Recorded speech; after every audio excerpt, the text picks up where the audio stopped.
Collegiate middle blocker champion nagtamo ng ACL tear injury? Sino kaya ito? Good day ka-trending, this is Ron Michael, the voice artist of this channel. Ngunit bago natin yan pag-usapan ay huwag mong kalimutan mag-subscribe and click the notification bell para updated ka sa latest Pilipinas volleyball trends. Isa sa pinakamasakit na mapanood or mapabalitaan hindi lamang sa volleyball kundi sa buong mundo ng sports ay kapag nagtamo ng ACL tear injury ang isang player.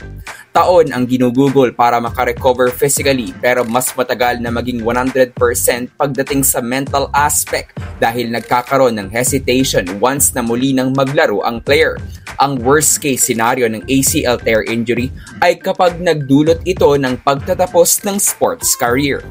Matapos ang ACL tear nila Jovi Prado, Jelay Gajero at Des Cheng, nakakalungkot dahil hindi pa nga tayo nakakatanggap ng update tungkol sa nasaktang kaliwang tuhod ni Charity Gosaymi Hernandez. Ngayon ay si Rania Musa ng Petrogas Angels ang nagtamo ng ACL tear sa kanyang right knee.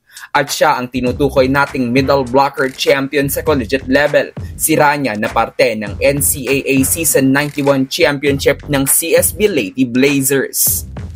Ang injury ni Rania ay kinumpirma ng Petrogas Angels Management at inanunsyo sa buong team noong Biyernes, November 18 matapos na lumabas ang resulta ng kanyang MRI. Natamo ni Rania ang injury noong kanilang match laban sa Signal HD Spikers noong November 11 sa latter mid-part ng set 4, kung saan ay nag-attempt si Rania ng running attack pero miset at kapos ang nagawa ni Janelle Cheng kaya't sinubukan na lang isalba ni Musa ang bola. Hindi na siya nakatalon ng mataas pero dahil awkward ang kanyang position ay hindi maganda ang landing ni Rania. Noong sequence na yon, hindi natin nakita kay Musa ang senyales na ACL injury na pala ang kanyang ininda dahil hindi ito natumba at dumaing ng sakit. Pero hindi niya nailakad ang kanyang kanang paa at inakay ni ng Aisa Maiso Pontillas si Musa papunta sa sidelines.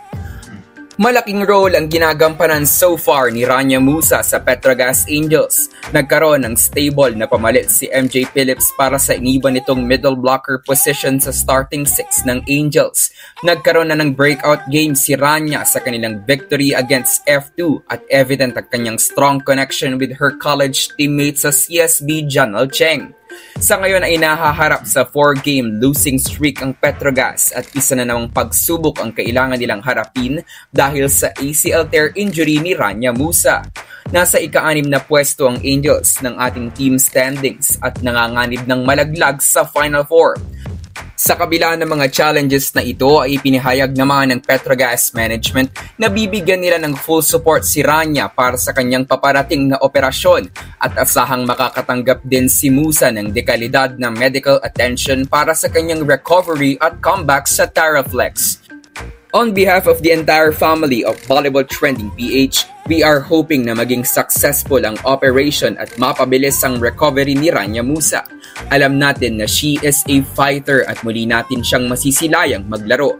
Naway mapabilis din ang paggaling nila Jelay, Jovi, Des at Aimee at naway wala nang sumunod pang injury at maging safe ang mga players sa pagtatapos ng 2023. So that's it for today's video ka-trending. Do not forget to subscribe and click the notification bell para updated ka sa latest ganap ng women's volleyball sa Pinas. Thanks for watching. Bye for now!